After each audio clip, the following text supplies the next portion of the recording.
Celestial, te pedimos en esta noche la dirección especial de tu Espíritu Santo para que tú nos instruyas sobre el camino que debemos seguir hacia el cielo. Te pido, Señor, que abras nuestras mentes y nuestros corazones para que podamos escuchar tu voz.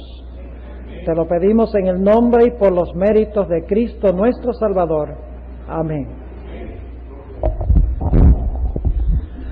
Por un buen número de años he estado estudiando especialmente un versículo de la Biblia, que es el versículo que vamos a estudiar esta noche, Génesis 3:15.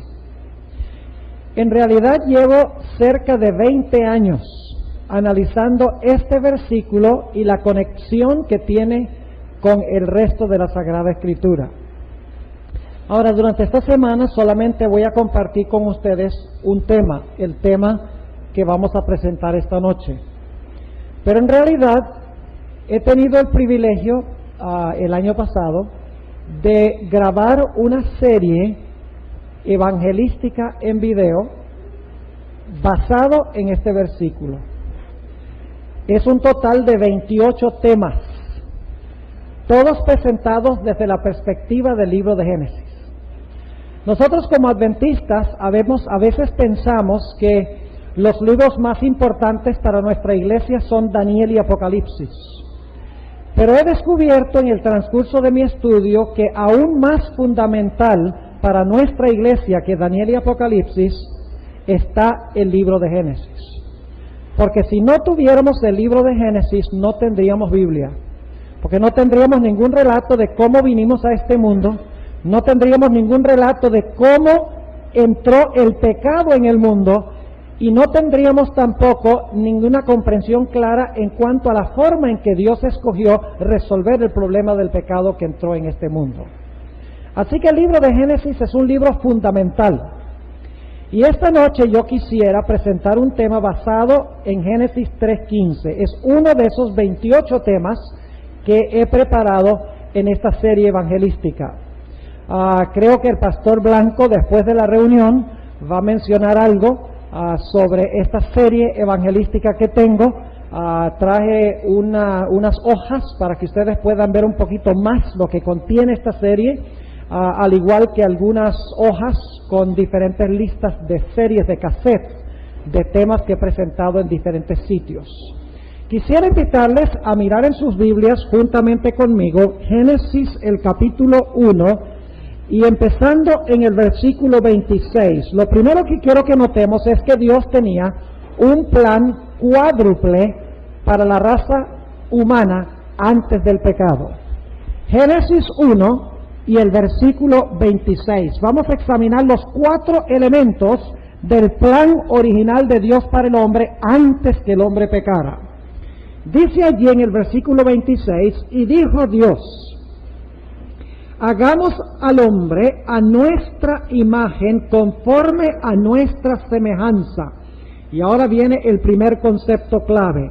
Dice, y señoree. Ahora vamos a buscar algunas palabras sinónimas para esa palabra señoree. ¿Qué significa señoree? Significa gobernar, significa dominar. Estoy buscando otra palabra. Esa es la palabra que estoy buscando, reinar.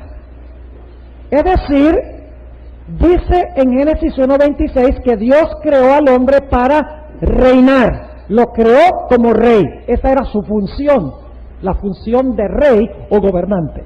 Ahora inmediatamente nos preguntamos, ¿rey o gobernante de qué?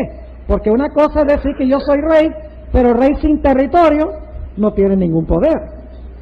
Así que nuestro segundo elemento nos va a decir ¿a dónde colocó Dios al hombre como rey? Sigamos leyendo en el versículo 26. Y dijo Dios, hagamos al hombre a nuestra imagen, conforme a nuestra semejanza. Y señoree, ¿dónde?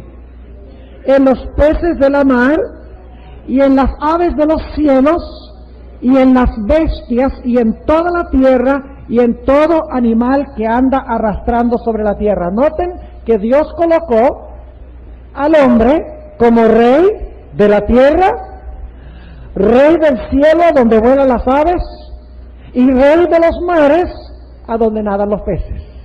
Cielo, tierra y mar era el territorio del hombre. Ahora entiéndame, cuando digo cielo no estoy hablando del cielo donde habita Dios.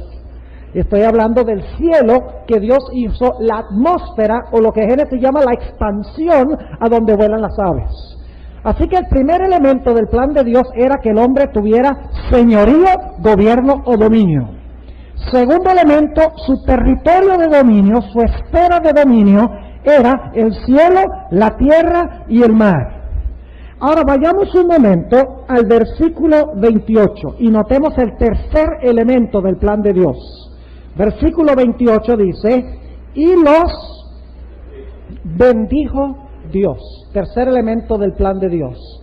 Dios cuando creó al hombre lo bendijo. Y bendijo toda la esfera sobre la cual debía el hombre gobernar. Así que en tercer lugar, la bendición. Sigamos leyendo en el versículo 28. Y los bendijo Dios. Y díjoles Dios, aquí viene el cuarto elemento, fructificad y multiplicad y henchid la tierra. ¿Cuál era el cuarto elemento? Fructificar, multiplicarse y llenar la tierra de una raza santa a imagen de Dios como había sido creado el hombre. Y luego noten que el versículo 28 repite otra vez el pensamiento que vimos en el versículo 26. Dice, y sojuzgadla. Esa no es una palabra que usamos mucho en español ya. ¿Qué significa sojuzgar? Significa someterla, subyugarla. Es decir, Dios dice sojuzgarla y nuevamente repite, señorear de las peces de las mar y en los aves de los cielos y en todas las bestias que se mueven sobre la tierra. Plan cuádruple de Dios para el hombre. Primero, que fuera rey. Segundo, su esfera de dominio, cielo, tierra y mar. Tercero, una bendición sobre todo lo que emprendía el hombre. Y en cuarto lugar, que multiplicara y fructificara una raza santa a imagen y semejanza de Dios. Pero para que este plan de Dios pudiera cumplirse, era necesario que el hombre obedeciera un mandato de Dios. Note lo que dice en Génesis 2 y empezando en el versículo 15. Tomó pues Jehová Dios al hombre y le puso en el huerto de Edén para que lo labrara y lo guardase. Y mandó Jehová Dios al hombre diciendo, de todo árbol del huerto comerás, mas del árbol de ciencia del bien y del mal no comerás de él, porque el día que de él comieres, morirás. Es decir, Dios le está diciendo al hombre, mira, yo tengo un cuádruple plan para ti. Tú vas a ser rey. Rey sobre el planeta. Esa es tu esfera. Vas a disfrutar bendiciones como no te imaginas y vas a fructificar y multiplicarte en una raza santa a imagen de Dios. Pero para que ese plan se pueda cumplir, tú tienes que obedecer mi mandamiento de no comer del árbol de la ciencia del bien y del mal. Y dicho sea de paso, en ese mandamiento se encontraban encerrados todos los 10 mandamientos. En realidad en ese mandamiento estaban todos los 10. Y alguno dirá, pero ¿cómo así, pastor? Vamos a mirar algunos. Cuando Eva comió del árbol, ¿codició? ¿Codició sí o no? Claro, dice que vio que el árbol era codiciable para alcanzar sabiduría. Entonces, ¿quebrantó Eva el 10º mandamiento que dice no codiciarás? Claro que sí. Cuando Eva tomó del fruto, ¿robó? ¿De quién era ese fruto? De Dios. Y cuando Eva lo tomó para ella, lo robó. ¿Sí o no? ¿Tuvo Eva dioses ajenos? ¿Qué le dijo la serpiente? ¿Serás como Dios? ¿Quebrantó Eva el primer mandamiento? ¿No tendrás dioses ajenos delante de mí? Claro que sí. ¿Adulteró Eva espiritualmente? Ella debía tener como su soberano, debía estar enamorada solamente ¿de quién? De Dios. Pero en vez de escuchar a Dios y tener un pacto de amor con Dios, desarrolló un pacto de amor ¿con quién? Con el demonio. Quebrantó el mandamiento que dice no cometerás adulterio. Y podríamos hacer eso con todos los mandamientos. ¿Olvidó Dios, olvidó a su creador? Claro que sí, el sábado apunta hacia el Creador. ¿También Eva tomó el nombre de Dios en vano? Si lo miran bien, sí, porque Eva mintió. Dijo, Dios nos ha dicho que no comamos ni que lo toquemos. Dios no había dicho que no lo tocaran. Dios había dicho que no comieran. Le está poniendo palabras mentirosas en la boca de Dios. Así que si ustedes miran, este mandamiento que Dios dio incluía todos los 10 mandamientos. Y al desobedecer este mandamiento, iba a estar desobedeciendo todos los principios de la ley de Dios. Ahora, ustedes recuerdan lo que estudiamos anoche. ¿Cuántos estuvieron aquí anoche? Levanten la mano. ¿Atacó Lucifer la ley de Dios? Dijo, yo no quiero esa ley, yo quiero que todos sean libres. Claro que sí. Ahora viene al huerto del Edén y ¿qué es lo que le dice a Eva? Le dice, tú no tienes que obedecer a Dios. Tú no tienes que obedecer ese mandamiento de Dios. Tú puedes ser ley a ti misma, tú puedes ser libre y no someterte a Dios.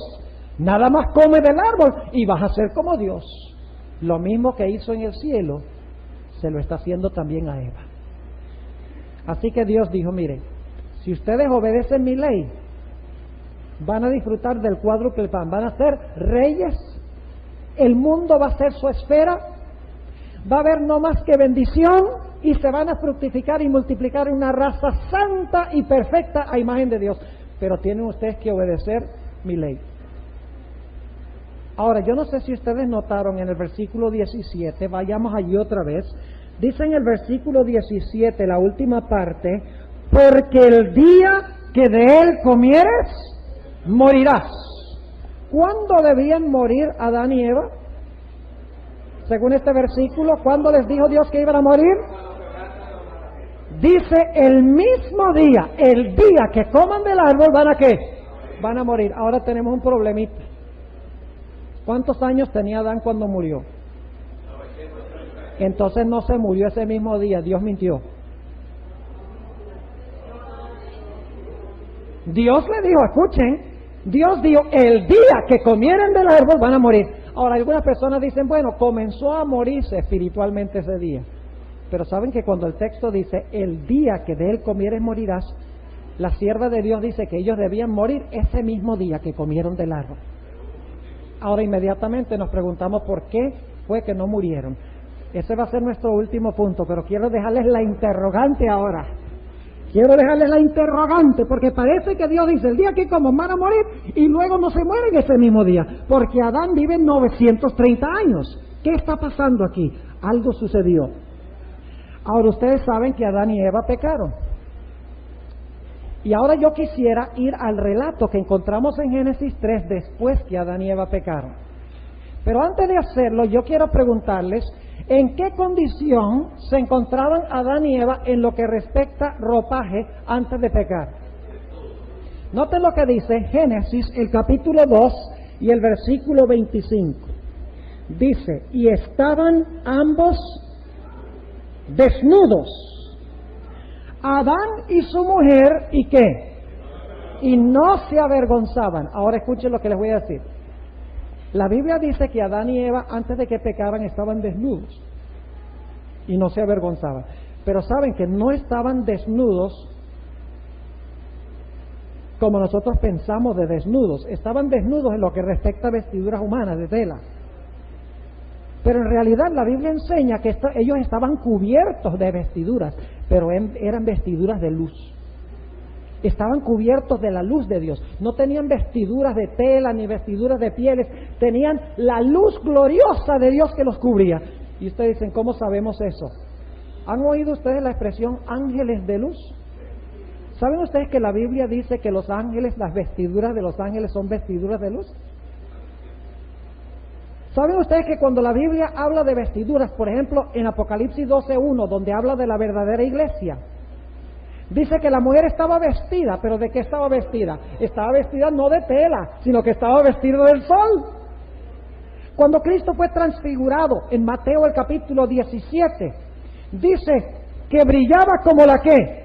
Como la luz, porque la luz gloriosa de Dios lo estaba cubriendo. Y ustedes conocen ese texto de Romanos 3:23, donde dice, todos pecaron y están destituidos de la gloria de Dios. Es decir, cuando dice aquí que Adán y su mujer estaban desnudos y no se avergonzaban porque estaban cubiertos de la gloriosa luz de Dios. La luz de Dios representa justicia. Ustedes saben que las vestiduras blancas de luz representan justicia, representan santidad, representan perfección. El hecho de que no sea pecado representan las vestiduras blancas. Ahora, yo quiero que ustedes noten lo que sucede inmediatamente después del pecado. El primer resultado del pecado. Noten lo que dice Génesis 3 y el versículo 7. Eva acaba de pecar, acaba de darle el fruto a su esposo, y noten el primer fruto, el primer resultado del pecado. Y fueron abiertos los ojos de entrambos, es decir, de los dos. Y conocieron que estaban, ¿qué? Desnudos. ¿Qué pasó con el manto glorioso de luz que tenían Adán y Eva? Habían pecado. Habían quebrantado la ley de Dios. Así que el manto glorioso de luz, de santidad, ¿qué pasó? Fueron destituidos de ese manto. Destituidos de la gloria de Dios. Y ahora, como la luz gloriosa de Dios se fue, Adán y Eva de repente se dieron cuenta que había algo raro.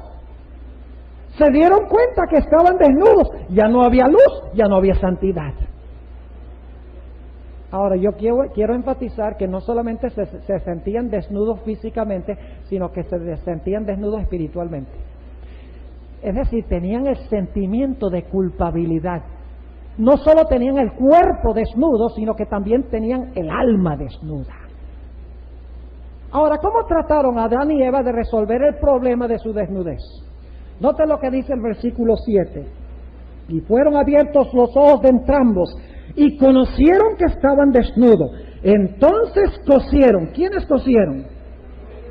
A ver, ¿quiénes? Ellos mismos. Entonces cosieron hojas de higuera y se hicieron, ¿qué cosa? Delantales. Ahora ustedes pueden imaginarse a Adán y Eva. Antes estaban cubiertos de la gloriosa luz de Dios.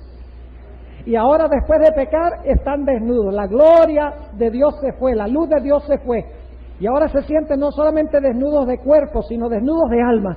Y para resolver el problema buscan unas hojas de higuera bien grandes, se confeccionan unos delantales y se cubren con los delantales y dicen, ¡ay! Ahora sí estamos cubiertos, pero solo hay un problema. Aún después de cubrirse de las hojas de higuera, todavía se sentían desnudos. Es decir, los delantales que ellos hicieron para cubrir su propia desnudez, los dejó todavía desnudos. ¿Cómo así? Vamos al versículo 8. Y oyeron la voz de Jehová Dios que se paseaba en el huerto al aire del día. ¿Y qué hicieron? ¿Se sienten desnudos todavía? Claro que sí. Entonces las vestiduras que se pusieron ellos no cubrían la vergüenza de su desnudez. Y escondióse el hombre y su mujer de la presencia de Jehová Dios entre los árboles del huerto. Y ahora escuchen esto. ¿Han oído ustedes alguna vez de la doctrina del juicio investigador? ¿Han oído hablar de esa doctrina del juicio investigador? De que antes que Cristo venga, Dios va a abrir los libros, va a investigar los casos de todos y entonces va a dictar sentencia de acuerdo a lo que está escrito en los libros antes de que venga. Para la mayoría de los cristianos el juicio se realiza cuando Cristo venga, entonces va a agarrar y poner el bueno acá y el malo allá. Pero ¿saben ustedes que la Biblia enseña que antes que Cristo venga, ya en un juicio en el cielo, se habrá determinado quiénes son los salvos y quiénes son los perdidos? Y algunas personas dicen, esa doctrina del juicio investigador, eso no es bíblico. ¿Saben ustedes que en Génesis tenemos el primer juicio investigador de la historia?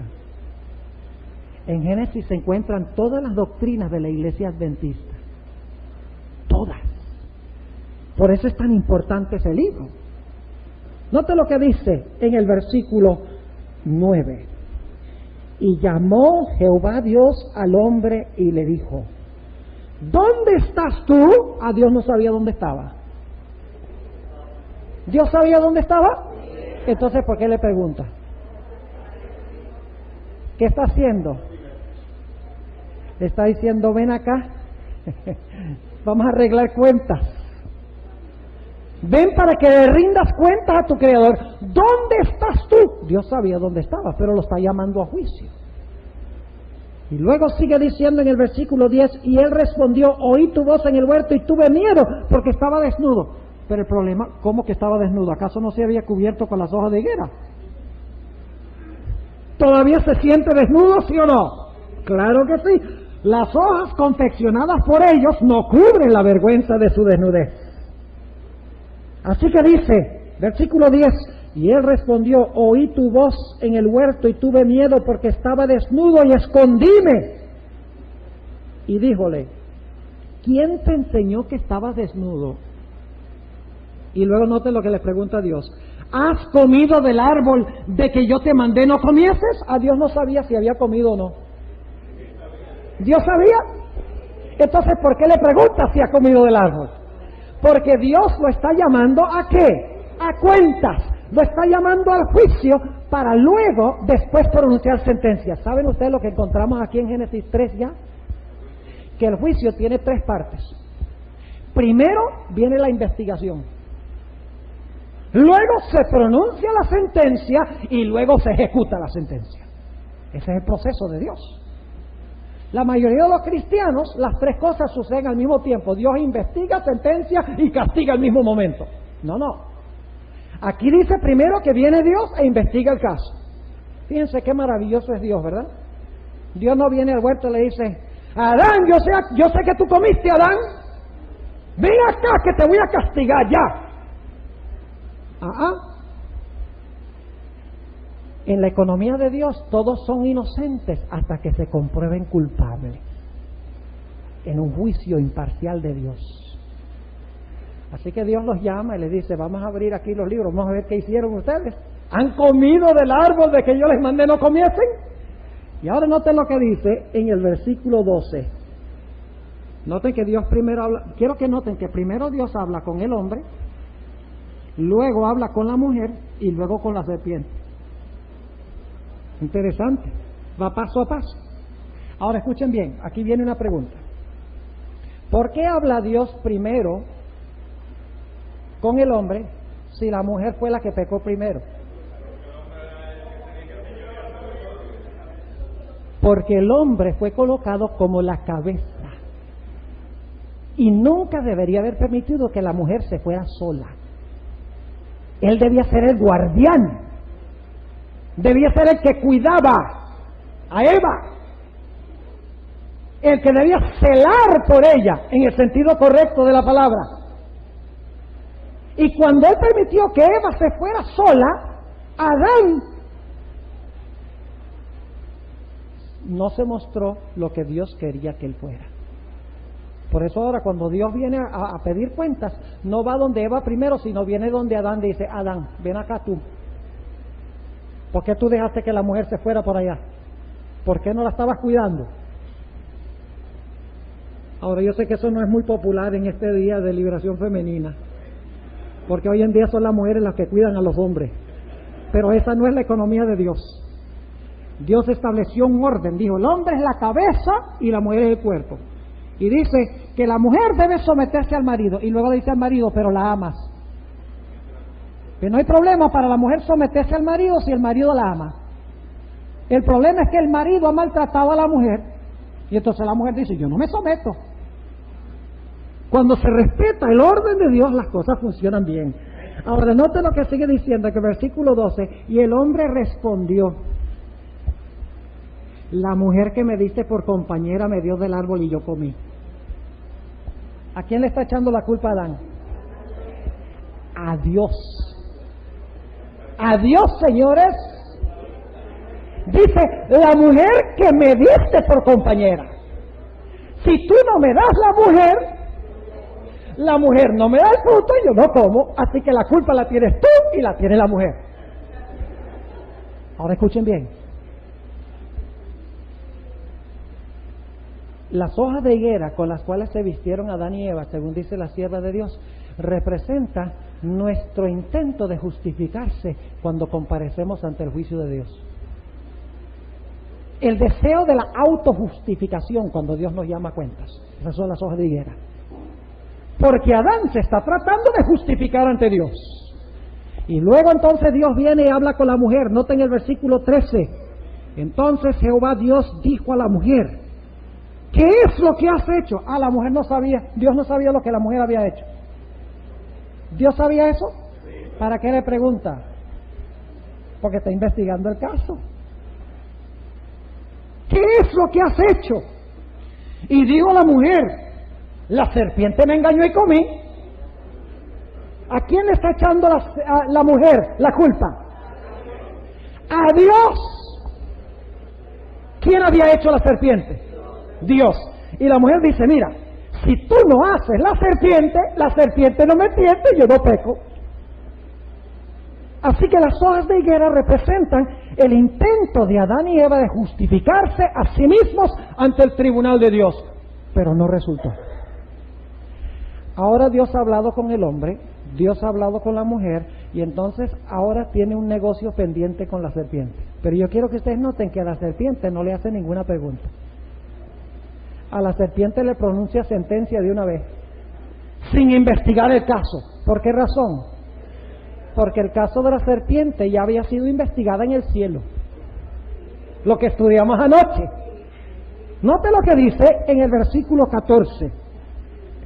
Y Jehová Dios dijo a la serpiente, por cuanto esto hiciste, maldita serás entre todas las bestias y entre todos los animales del campo.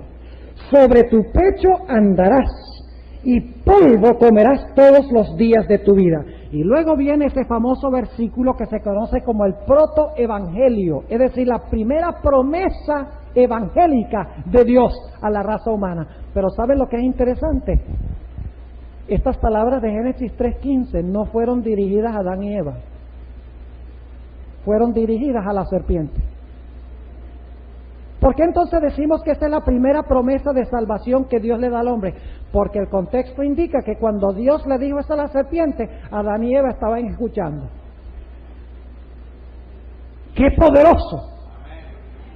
No solamente viene Dios y le dice a Adán y Eva, miren, no se preocupen que yo me voy a encargar de esta serpiente que los engañó. Adán y Eva están parados allí asustados. Y está la serpiente que fue usada por Satanás presente allí. Y Dios en presencia de Adán y Eva, mira a la serpiente y le dice las palabras de Génesis 3:15. Ahora yo quiero que notemos este versículo es crucial. Es uno de los versículos más importantes de la Biblia. Es más, este versículo encierra en sí mismo toda la Biblia. Este versículo es una mini Biblia, una micro Biblia. Toda la Biblia se encuentra encerrada en forma seminal, en forma de semilla en este versículo. Todo el tema central de la Biblia. Note lo que dice en el versículo 15. 4 elementos claves. Elemento número 1, enemistad. Enemistad. Pondré. ¿Quién pone la enemistad? Dios.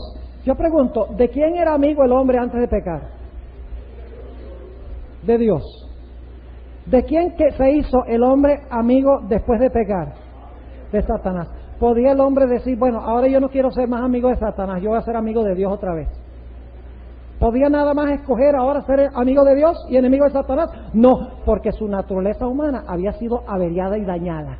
Estaba inclinada hacia el mal, hacia Satanás, después de pecar. Por eso, solo Dios podía poner la enemistad. Dice, primer elemento, enemistad pondré entre ti. ¿A quién se refiere esa palabra ti? La serpiente. Segundo elemento, una serpiente. Enemistad pondré entre ti, la serpiente, ¿y quién? Y la mujer. Noten, hay enemistad entre la serpiente y quién? Y la mujer. Y luego sigue diciendo aquí, y entre tu simiente, la simiente de la serpiente, y la simiente de ella. Así que hay una doble enemistad. Hay enemistad entre la serpiente y la mujer, entre la simiente de la serpiente y la simiente de la mujer. Pero ahora escuchen bien lo que voy a decir. La verdadera enemistad no es entre Satanás y la mujer, o entre los seguidores de Satanás y los seguidores de la mujer, o la simiente de la mujer. La verdadera enemistad es entre la simiente de la mujer y la serpiente. Vamos a notarlo en la última parte del versículo 15. Dice, enemistad pondré entre ti, la serpiente y la mujer, y entre tu simiente, es decir, la simiente de la serpiente y la simiente de ella, la simiente de la mujer. Y luego dice en la última parte del versículo, una mejor traducción sería porque es masculino, singular. En el hebreo, te herirá, ¿dónde? ¿Quién va a herir a la serpiente en la cabeza? ¿La simiente de quién? De la mujer. Yo pregunto, ¿la simiente de la mujer es uno o son muchos? ¿Son muchos o es uno? Cuando yo digo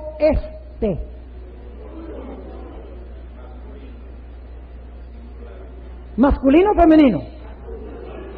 ¿Singular o plural? Es decir, la simiente de la mujer es masculino singular. Escuchen bien, te herirá en la cabeza y tú le herirás. ¿Qué significa le?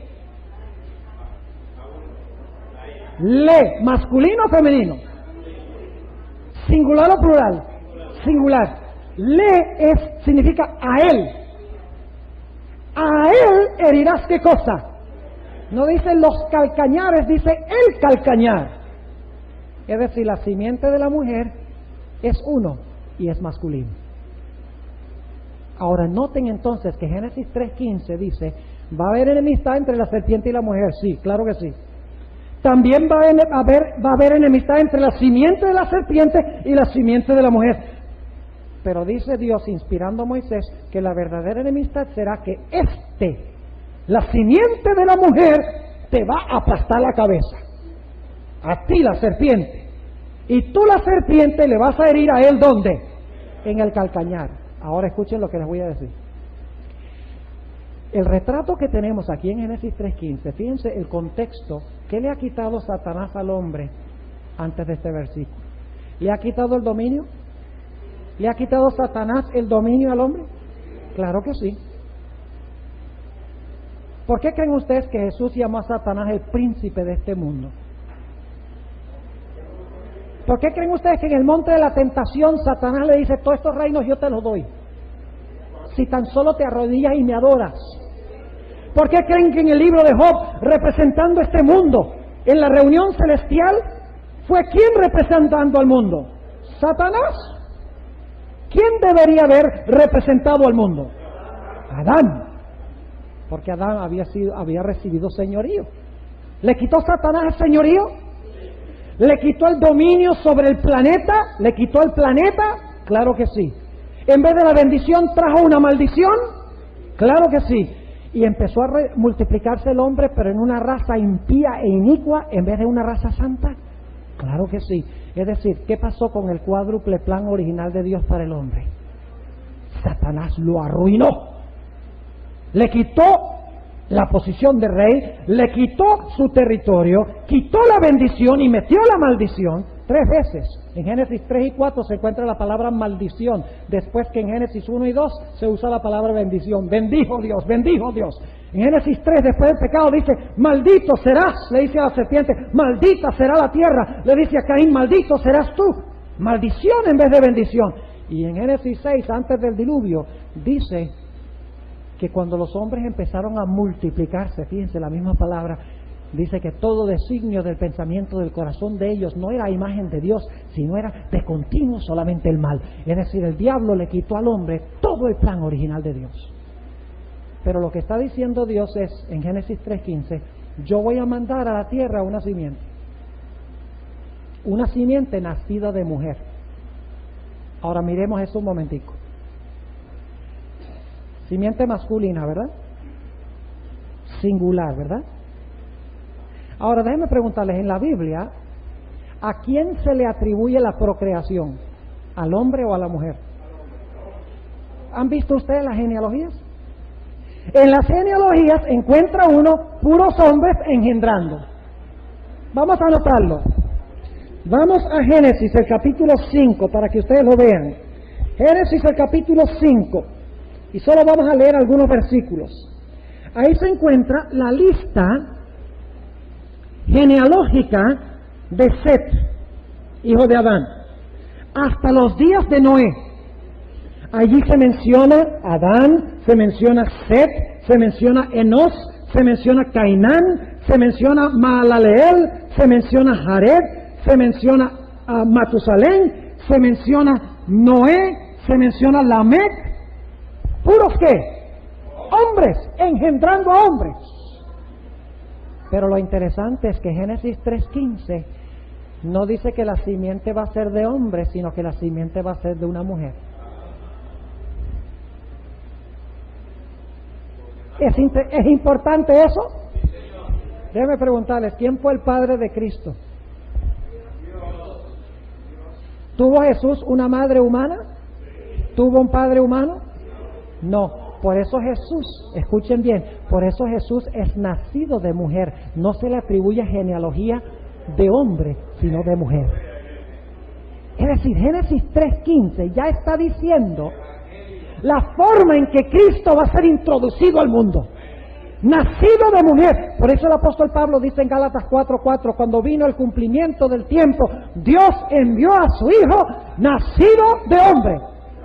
Ah, muy bien, están conmigo. Nacido de mujer. Génesis 3:15 está hablando del nacimiento virginal de Cristo. Ahora vamos un momentico a Mateo el capítulo 2 y el versículo 16, para que ustedes vean qué peculiar es esto. Génesis 2 y el versículo 16 está hablando aquí del nacimiento de Jesús. En realidad vamos a buscar a Mateo 1 y el versículo 16. No Mateo 2, sino Mateo 1 y el versículo 16. Noten en la conclusión de la genealogía de Jesús. Dice, y Jacob engendró a José, marido de María, de la cual nació Jesús, el cual es llamado el Cristo. ¿Captan algo interesante en ese versículo? ¿Qué está diciendo? Está diciendo, José no era el papá de Jesús, de la cual nació Jesús.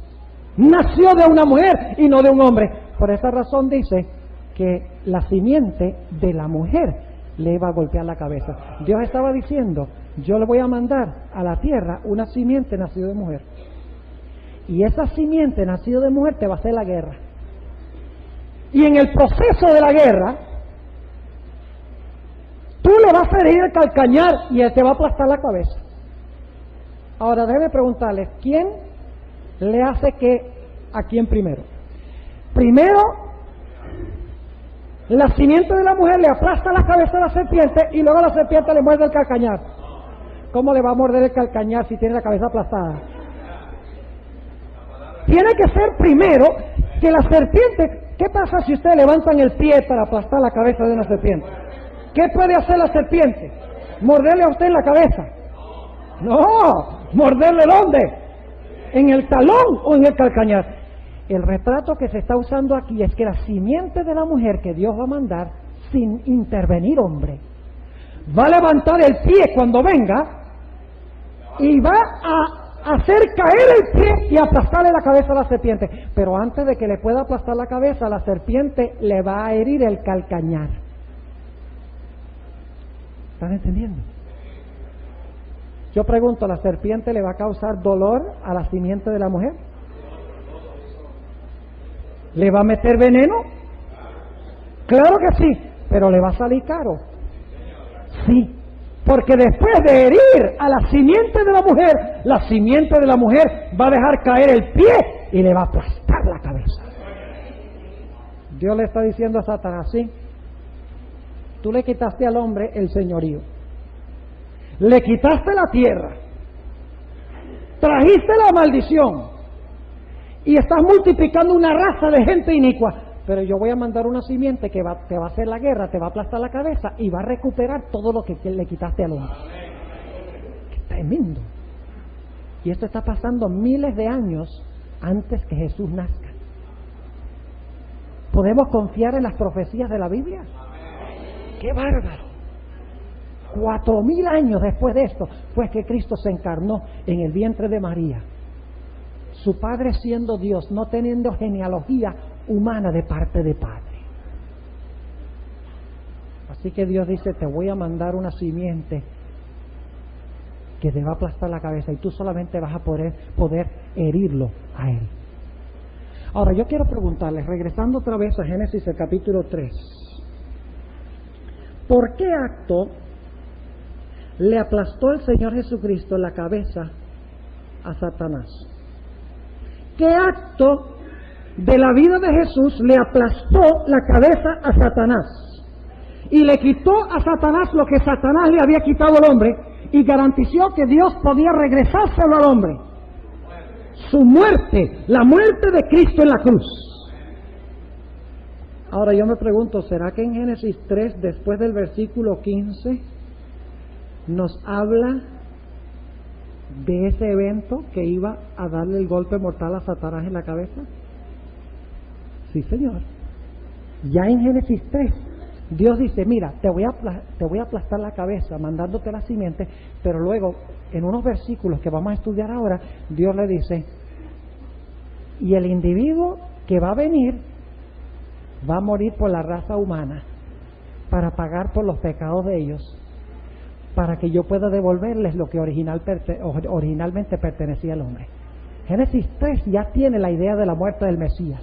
Note lo que dice en Génesis 3 y el versículo 21. Ahora escuchen bien, antes de leer ese versículo, ¿ha investigado Dios el caso? ¿Han admitido a Adán y Eva que han comido del árbol? ¿Sí o no? ¿Merecen morir? Sí. Es más, ¿pronuncia Dios contra ellos la sentencia de muerte? Sí, noten el versículo 19. Dice, en el sudor de tu rostro comerás el pan hasta que vuelvas a la tierra, porque de ella fuiste tomado, pues polvo eres y al polvo serás tornado. ¿Pronunció Dios la sentencia de muerte contra el hombre? Sí. ¿Investigó el caso para determinar que era culpable? Sí. Pero ahora yo pregunto, ¿contra quién se ejecutó la sentencia? Noten el versículo 21. Y Jehová Dios hizo al hombre y su mujer. ¿Quién hizo? ¿Quién los hizo? Jehová Dios. Y Jehová Dios hizo al hombre y a su mujer túnicas de poliéster.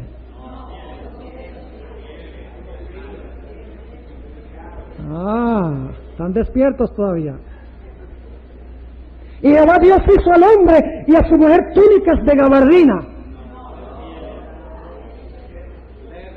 Dice que hizo al hombre y a su mujer túnicas de ¿qué? De pieles.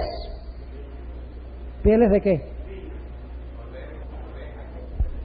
Esta palabra pieles se usa más de 50 veces en el libro de Levítico, la idéntica palabra, para describir la obra que hacían los sacerdotes para quitarle la piel a los animales de los sacrificios.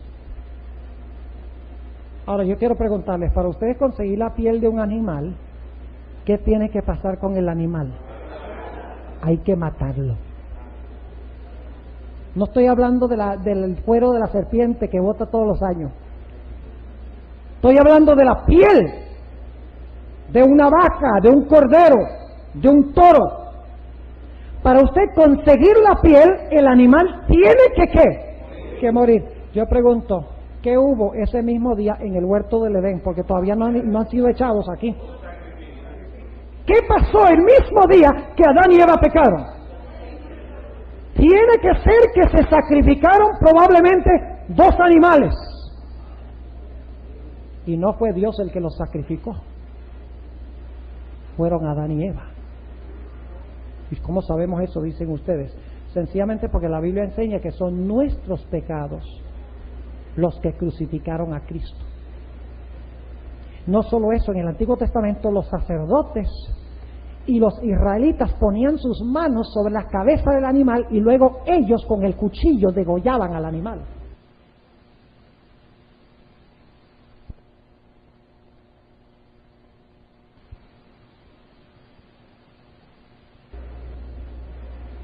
Es decir, ese mismo día, cuando Dios dijo, morirás, hubo una muerte. Se cumplió la palabra de Dios, pero la muerte fue de un animal, no de Adán y Eva. ¿Qué indica eso? Escuchen bien, vayan conmigo a Apocalipsis 13:8. Apocalipsis el capítulo 13 y el versículo 8. Un versículo muy peculiar. ¿Hace cuántos años murió Cristo? Yo sabía que ustedes iban a decir eso. Eso es verdadero y falso. Nota lo que dice Apocalipsis 13:8. Dice desde el principio del mundo. ¿Qué fue lo que se sacrificó ese día? Un cordero. ¿Y saben lo que indicaba ese cordero? Escuchen bien. No hay nada que pase en la tierra que no tenga su repercusión en el cielo. Y no hay nada que no pase en el cielo que no tenga su repercusión en la tierra. Por eso dijo Jesús, hay gozo en el cielo por un pecador que se arrepiente. Cuando pasa algo en la tierra, en el cielo hay himnos. Dice la sierva de Dios que cuando Adán y Eva pecaron, dice que se dejaron de tocar todas las arpas en el cielo. Los coros celestiales guardaron silencio, llenos de tristeza. Dice que cuando el Señor Jesucristo colgó en la cruz y la oscuridad cubrió su cuerpo desnudo, dice que había silencio sepulcral entre los seres celestiales, viendo a su líder muriendo en la cruz. ¿Por qué creen ustedes que antes de 1844 los mileritas proclamaron hasta 2310 y el santuario será purificado? Porque la proclamación en la tierra indicaba de que algo iba a empezar en el cielo. ¿Por qué creen ustedes que en el día del Pentecostés se derramó con poder el Espíritu Santo entre lenguas de fuego? Porque Dios estaba indicando que Cristo estaba a punto de empezar su ministerio sacerdotal en el cielo. Es decir, hay una conexión entre el cielo y la tierra. Lo que indicó ese sacrificio del Cordero ese día en el huerto del Edén, antes que Adán y Eva fueran echados del huerto, es que ese mismo día el Señor Jesucristo se presentó ante su Padre y dijo, Padre, yo me ofrezco como el Cordero para morir por la raza humana. Y mientras Jesús estaba hablando las palabras, Adán y Eva estaban en la tierra sacrificando el Cordero. ¿Se ejecutó la sentencia ese mismo día? Sí, se ejecutó en el animal como símbolo de que Jesús había ofrecido pagar su vida en lugar de la vida de la raza humana. Está el Evangelio en Génesis 3. Hay muchas iglesias que dicen, no me hables de Antiguo Testamento. Antiguo Testamento era de Moisés, eso era de los judíos. Nosotros somos cristianos del Nuevo Testamento, dicen. Usted no puede ser un cristiano del Nuevo Testamento sin el Antiguo. Es que ese era el problema de los judíos de la época de Jesús. Por eso rechazaron a Cristo, porque no veían a Cristo en el Antiguo Testamento. Jesús le dijo, si creyeseis a Moisés, me creeríais a mí, porque de mí escribió él. Dice, comenzando desde Moisés y de todos los profetas, les enseñaba en todas las escrituras lo que de él decía. Desde la primera promesa en Génesis 3:15, Dios está prometiendo a quién. Está prometiendo que Jesús va a venir a morir por la raza humana. Dios le está diciendo a Adán y Eva, al hablarle a la serpiente, le está diciendo, sí, ustedes pecaron, perdieron el dominio, perdieron la tierra, trajeron la maldición, se va a llenar la tierra de una raza inicua e impía, pero yo voy a mandar una simiente al mundo. Y esa simiente va a hacer guerra contra el que los hizo caer a ustedes. Y esa simiente, mi hijo, en el proceso de la guerra, le va a aplastar a Satanás la cabeza. Y él les va a causar dolor, lo va a herir en el calcañar. ¿Cómo creen ustedes que Satanás se sintió después de oír esas palabras? ¿Saben que la sierva de Dios dice que Satanás tembló? Cuando él oyó que Dios iba a mandar una simiente, al principio no entendió muy bien lo que Dios le estaba diciendo. Él sabía que iba a venir al mundo un personaje nacido de una mujer que le iba a hacer la guerra para quitarle lo que él le había quitado al hombre. Pero al principio pensaba que era ¿quién? Él pensaba que la simiente era Abel. ¿Cómo? ¿Saben ustedes que apenas Satanás escuchó lo que Dios dijo? Él dijo, yo no voy a dejar que esa simiente venga. La voy a destruir. La voy a matar. Si la destruyo, no hay plan de salvación. ¿Me están entendiendo? Y por eso cuando nacen Caín y Abel, primero nace Caín y luego Abel, Satanás se posesiona de Caín, ¿verdad? ¿El carácter de quién manifestaba Caín? El de Satanás. Más adelante esta semana, cuando hablemos de la batalla de Armagedón, la mejor forma de entender la batalla de Armagedón no es empezando en Apocalipsis, es empezando en Génesis 4, la historia de Caín y Abel, la primera batalla de Armagedón de la historia. Y es una ilustración de lo que va a ser la final. ¿Ves? Y es fácil de entender porque no trata con símbolos, es una historia de dos hermanos. Pero nos muestra que la guerra allí es entre la obediencia y la adoración. Abel obedece y adora a Dios como Dios mandó, mientras que Caín desobedece y adora a Dios como él quiere. El mismo conflicto que el libro de Apocalipsis. Entonces Satanás infiltra su carácter en Caín, y entonces él dice, este Abel es muy buena gente. Ese no se ha querido dejar dominar. Ese debe ser la simiente. ¿Y qué hace Satanás? Influye sobre Caín, ¿para qué? Para matar a Abel. Es decir, la muerte de Abel no es solo señal de que Caín odiaba a Abel, era el temor de la serpiente de que Abel era la simiente que le iba a aplastar la cabeza. Y ustedes dicen, ¿cómo sabemos eso? Vamos a Génesis 4, para que ustedes vean. Génesis, el capítulo 4.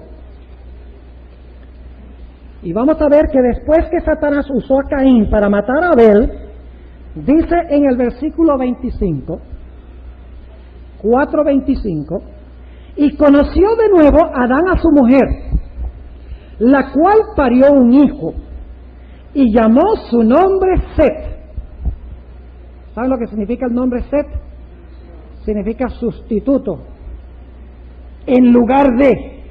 ¿Por qué le puso Eva a su hijo el nombre en lugar de? Ella misma lo explica.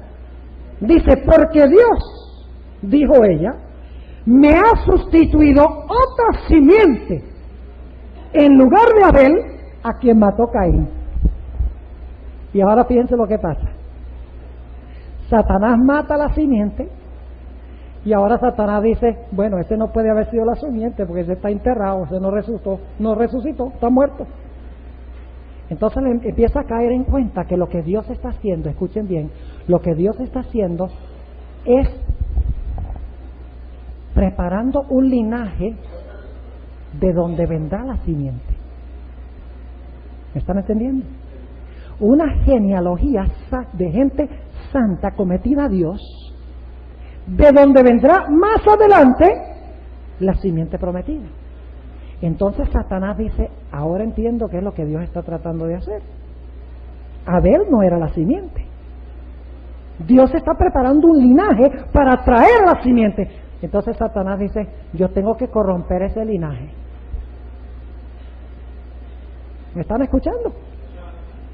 ¿Y qué hace Satanás antes del diluvio? Qué interesante. Antes del diluvio, Satanás convence a los hijos de Dios, que es el linaje de Set, linaje de los hijos de Dios, que se casen con las hijas de los hombres, las del linaje de Caín.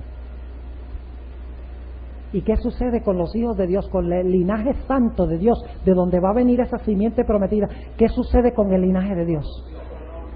Se corrompe. Y déjenme preguntarles, cuando vino el diluvio, ¿cuántos todavía habían del linaje santo de Dios, de donde iba a venir el Mesías? Noé. De los millones de personas en el mundo, antes del diluvio, solo quedaba ¿qué? Noé. Casi tiene éxito el plan de Satanás. ¿Qué hubiera sucedido si se hubiera acabado de corromper el linaje santo? Dios no hubiera tenido ninguna forma de cómo introducir el Mesías al mundo. Ahora entendemos mejor por qué razón es que mezcló las dos simientes. No es solamente porque odia a los hijos de Dios, sino porque odiaba la idea de la venida del Mesías. Y todo el Antiguo Testamento hay que entenderlo desde esta perspectiva. Todas las historias del Antiguo Testamento hay que entenderlas como esta guerra de Satanás para tratar de impedir que venga la simiente que le va a aplastar la cabeza. Él dice, si yo puedo destruir la simiente, si puedo corromper el linaje, entonces no puede cumplirse Génesis 3:15. Déjenme darles 2 o 3 ejemplos más. Estoy sintetizando muchas cosas en un solo tema para despertarles el interés, para que vean el Antiguo Testamento desde una perspectiva distinta. El Antiguo Testamento es la gran controversia entre Cristo y Satanás. Cristo moldeando los eventos para cumplirse Génesis 3:15 y Satanás moldeando los eventos para que no se pueda cumplir. Por ejemplo, una vez David está sentado en el palacio tocando el arpa y de repente, sin explicación alguna, Saúl toma una lanza y la tira con toda su fuerza para clavar a David en la pared. ¿De quién fue esa idea? Del diablo. ¿Por qué? Porque él sabía que había profecías que decían que la simiente iba a ser hijo de David. Otro ejemplo. Y les puedo dar muchos. En los días de Esther, ¿por qué trató de destruir a la nación judía? Porque odia a los judíos. Porque él sabía que si destruía la nación de Israel, de ahí venía el Mesías. Si no hay Israel, no hay Mesías. Otro ejemplo. Ustedes recuerdan la historia de José. Qué historia tan interesante, ¿no? Y qué injusto nos parece la historia de José. Qué cosa tan injusta decimos. Muchacho tan bueno, consagrado a Dios, y dice, no le pasaron sino cosas malas. Por lo menos por un buen rato. Lo llevan injustamente a Egipto. Va a parar en la casa de Potifar. Lo calumnian. Va a parar en la cárcel. ¿Qué justicia hay en eso? ¿Sabe usted que Dios sabía ya de antemano qué planes tenía Satanás? Dios le reveló a José, escuchen bien, de que iba a haber 7 años de abundancia y luego 7 años de sequía.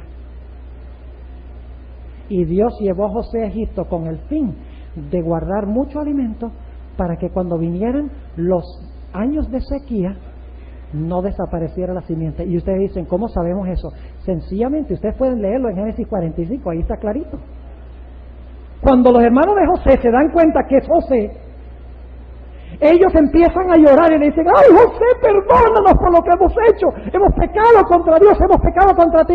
Y José le dice, no los absuelvo, no es que no hayan hecho mal. Dice, pero Dios me ha mandado a Egipto para preservar simiente. Ahí dice Génesis 45, para preservar simiente. Todas las guerras, mire, Satanás, todas las guerras que usó para destruir a Israel, era para impedir la venida del Mesías. Siempre que mezcló a Israel con las naciones paganas para que perdieran su identidad, era para que no hubiera un linaje santo de donde viniera el Mesías. Ahora podemos entender un poco mejor el Antiguo Testamento, ¿verdad? Como por ejemplo cuando David censó a Israel, dice que Satanás lo mandó a censar a Israel. ¿Por qué? Porque él creía que si podía llevar a David a censar a Israel, que Dios iba a destruir a David y a todo Israel. Y si destruía a Israel y a David, no Mesías. ¿Por qué creen ustedes que el diablo incitó al pueblo a adorar el becerro de oro al pie del monte Sinaí? En la conversación entre Dios y Moisés se ve la razón. Satanás creía que si él podría lograr que la gente apostatara tan pronto después de salir de Egipto, que iba a incitar a Dios a destruir a Israel. Y si destruía a Israel, nada de Mesías. Esa es la historia del Antiguo Testamento. Ahora, ¿saben lo interesante? Nosotros tenemos en la Biblia la genealogía del linaje santo desde los días de Set hasta Noé, en Génesis 5. Set hasta Noé. En Génesis 10 y 11 tenemos la genealogía desde Sem, hijo de Noé, hasta Abraham. Y en Mateo 1 tenemos la genealogía desde Abraham hasta Cristo. Pero lo interesante es que después de Cristo ya no hay más genealogías. ¿Por qué? Porque el propósito de la genealogía era mostrar que Dios siempre, a través de la historia, desde el mismo comienzo, cuando Set se levantó para sustituir a Abel, la simiente, Dios tuvo un linaje santo y que el plan de Dios nunca estuvo en peligro de no cumplirse. Gloria a Dios. Y todo esto está ya en el Antiguo Testamento. Y la Biblia dice que cuando vino el cumplimiento del tiempo, el Señor Jesucristo vino a este mundo nacido de mujer. ¿Y quién lo estaba esperando? Ahora, voy a terminar con esto, porque podríamos continuar hasta medianoche. Pero voy a terminar con esto. Este es otro tema completo de 1 hora, el que le voy a sintetizar ahora. Ustedes pueden conseguir la serie de los cassettes. Hagan el sacrificio, vale la pena. El propósito no es ganar dinero, no es económico. El propósito es esparcir el mensaje. Y vale la pena conseguirlo, hermanos y hermanas. Debemos nosotros conseguir material para alimentar nuestras mentes y prepararnos para lo que viene. Ningún sacrificio es demasiado grande, no solamente cassettes. Debemos leer libros, debemos leer la Biblia, debemos comprar libros del Espíritu de Profecía. Debemos comprar ese pan que no perece. Si tenemos que no comer pizza por 2 sábados en la noche y usar el dinero para comprar material espiritual, vale la pena, porque la pizza, ya ustedes saben qué pasa con la pizza. Desaparece. Pero la palabra de Dios entra al cerebro y alimenta el alma, y eso permanece en nosotros. ¿Recuerdan los 4 elementos de Génesis 3:15? Enemistad, una serpiente, una mujer y 2 simientes. ¿Correcto? Bueno, una de la mujer, pero Satanás también tiene su simiente.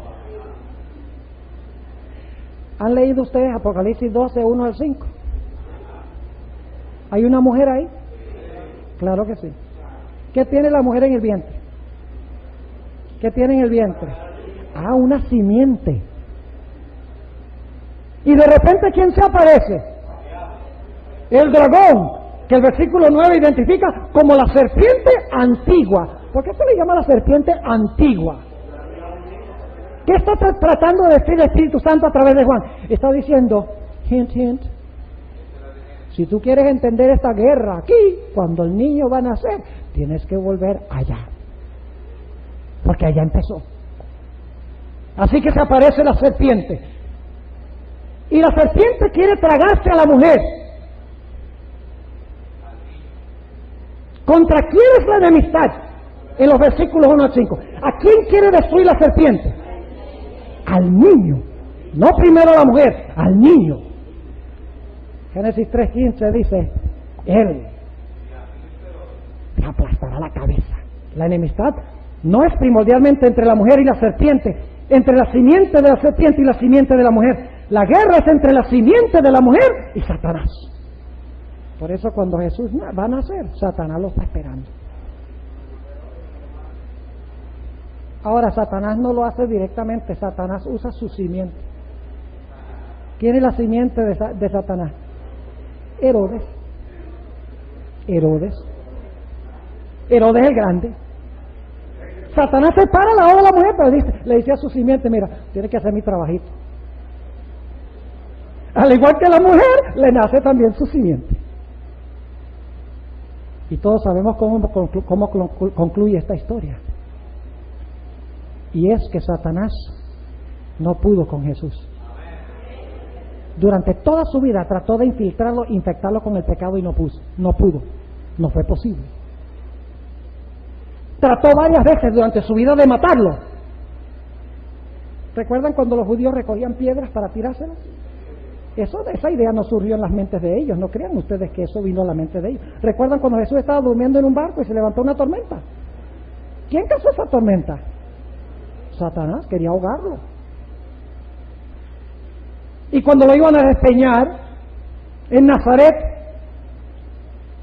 ¿quién era el de la idea de despeñarlo? Satanás. Durante toda su vida, Satanás trató de infectarlo con el pecado y trató de matarlo. Satanás no mató a Jesús. Jesús entregó su vida. ¿No cree usted que Satanás mató a Cristo? Dice, yo pongo mi vida y lo vuelvo a tomar. Por eso no fue posible que Satanás matara a Cristo, porque si hubiera matado a Cristo, eso no hubiera sido el sacrificio del pecado. Jesús tenía que ofrecerse voluntariamente. Y finalmente, hermanos y hermanas, cuando el Señor Jesucristo en la cruz del Calvario, con los brazos extendidos, dijo, consumado es, en tus manos encomiendo mi espíritu. Satanás sabía que había perdido el reino. ¿Y saben algo? Ya Satanás perdió. Ya la victoria ha sido ganada. Ya Cristo venció. ¿Saben lo único que falta por decidirse? ¿Quién va a vencer con él? ¿Saben que Cristo pagó por todos tus pecados? Pero tú tienes que aceptar ese pago. Tienes que recibirlo. En mi librito Esperanza para el Planeta Tierra tengo una ilustración que demuestra esto. Cristo pagó por los pecados de todo el mundo. Hasta del peor homosexual, el peor drogadicto de Nueva York, Cristo pagó los pecados de ese. Todos. Entonces, ¿todos se van a salvar? No. Yo presento la ilustración de un banco. Supongamos que hay un banco y ese banco tiene suficiente dinero para pagar todas las deudas de todos los seres humanos del mundo. ¿Le gustaría que hubiera un banco de eso? Claro que sí, ¿verdad? Que pagara el mortgage, Pastor Blanco, que pagara el pago del carro, la renta, las tarjetas de crédito. Suficiente dinero para pagar todas las deudas. Solo hay una condición.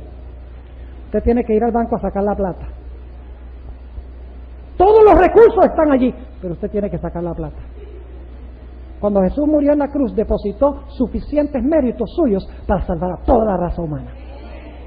Hay suficientes recursos para salvar a toda persona, pero solo si usted viene y recibe el pago de él, su deuda está paga. Así que tenemos nosotros que recibir a Jesús. Qué trágico sería que Cristo pagara y yo le dijera, no gracias, no quiero tu pago. Sin embargo, hay muchas personas que dicen eso. Ahora escúcheme lo que voy a decir. En conclusión, ¿cómo es que nosotros recibimos y aceptamos el pago que hizo Jesús por nuestros pecados?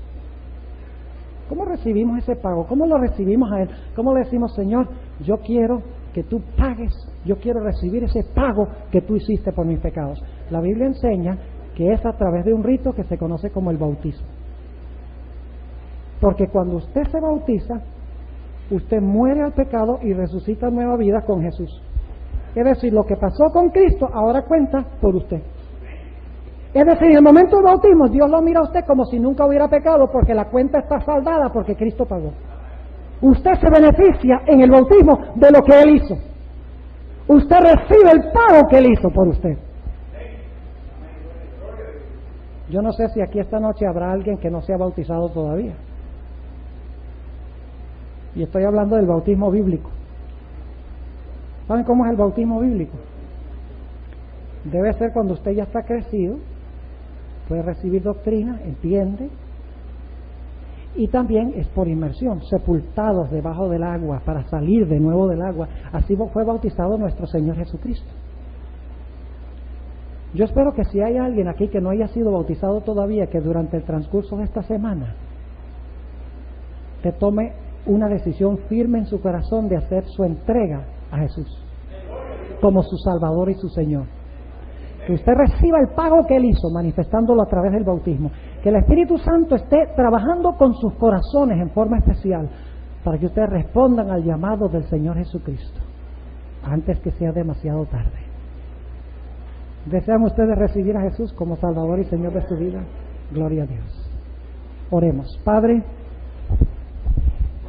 sabemos que Satanás es un enemigo maligno que trajo todo este sufrimiento y todo este dolor al mundo.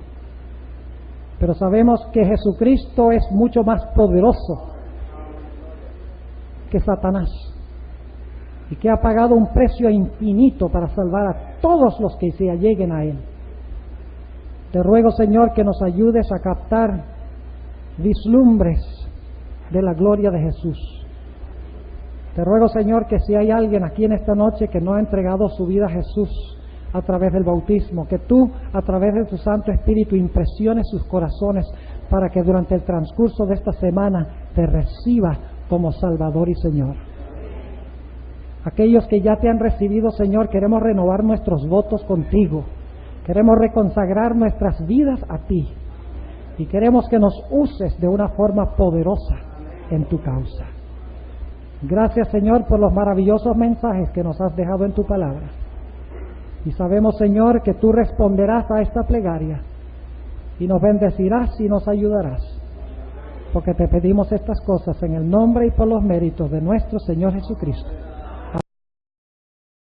Celestial, te pedimos en esta noche la dirección especial de tu Espíritu Santo para que tú nos instruyas sobre el camino que debemos seguir hacia el cielo.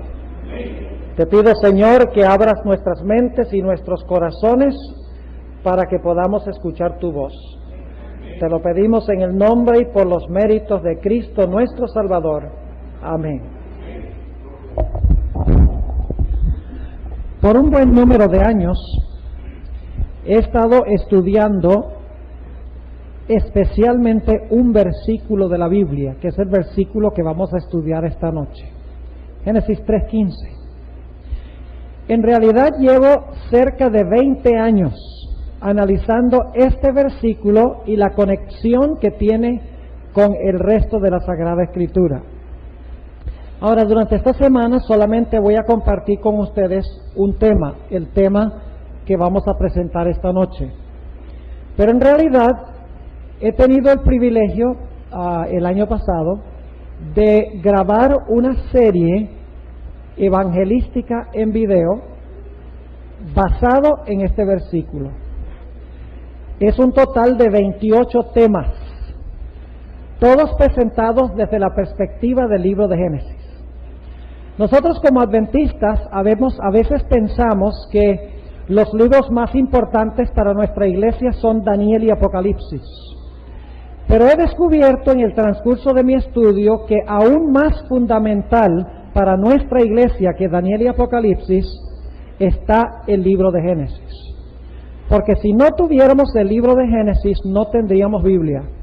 Porque no tendríamos ningún relato de cómo vinimos a este mundo. No tendríamos ningún relato de cómo entró el pecado en el mundo y no tendríamos tampoco ninguna comprensión clara en cuanto a la forma en que Dios escogió resolver el problema del pecado que entró en este mundo. Así que el libro de Génesis es un libro fundamental. Y esta noche yo quisiera presentar un tema basado en Génesis 3:15. Es uno de esos 28 temas que he preparado en esta serie evangelística. Creo que el pastor Blanco, después de la reunión, va a mencionar algo sobre eso. Y empezando en el versículo 15. Tomó pues Jehová Dios al hombre y le puso en el huerto de Edén para que lo labrara y lo guardase. Y mandó Jehová Dios al hombre diciendo: de todo árbol del huerto comerás, mas del árbol de ciencia del bien y del mal no comerás de él, porque el día que de él comieres, morirás. Es decir, Dios le está diciendo al hombre: mira, yo tengo un cuádruple plan para ti. Tú vas a ser rey sobre el planeta. Esa es tu esfera.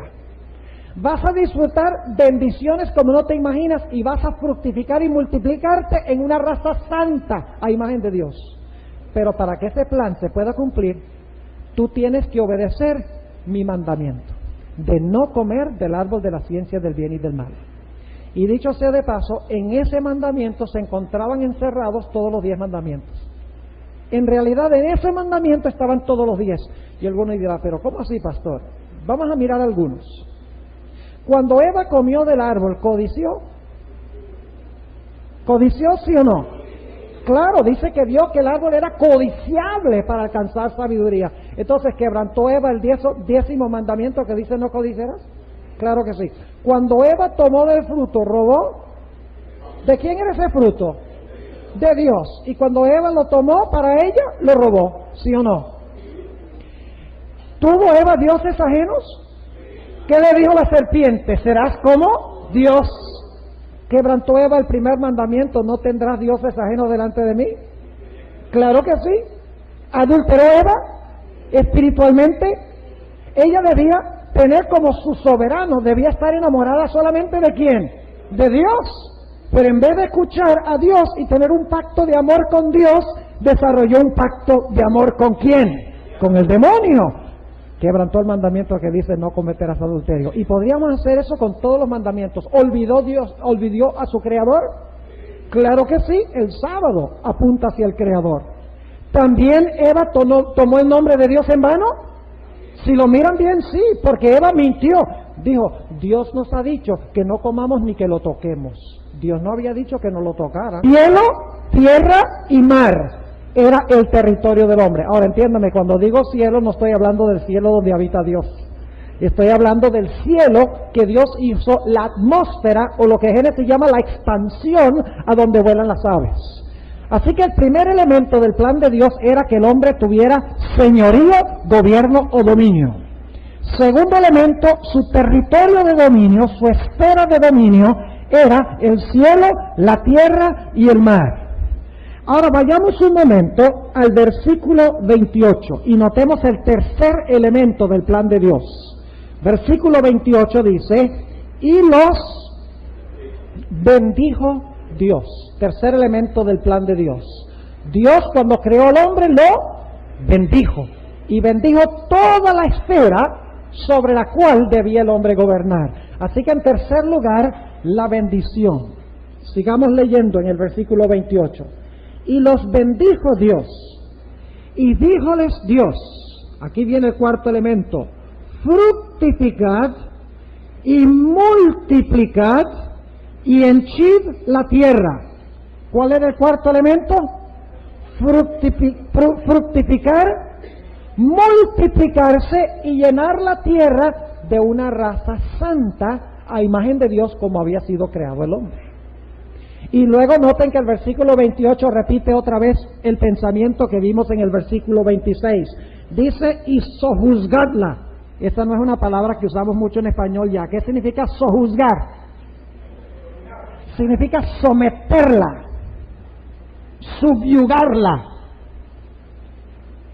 Es decir, Dios dice sojuzgarla y nuevamente repite, señorear de las peces de las mar y en los aves de los cielos y en todas las bestias que se mueven sobre la tierra. Plan cuádruple de Dios para el hombre. Primero, que fuera rey.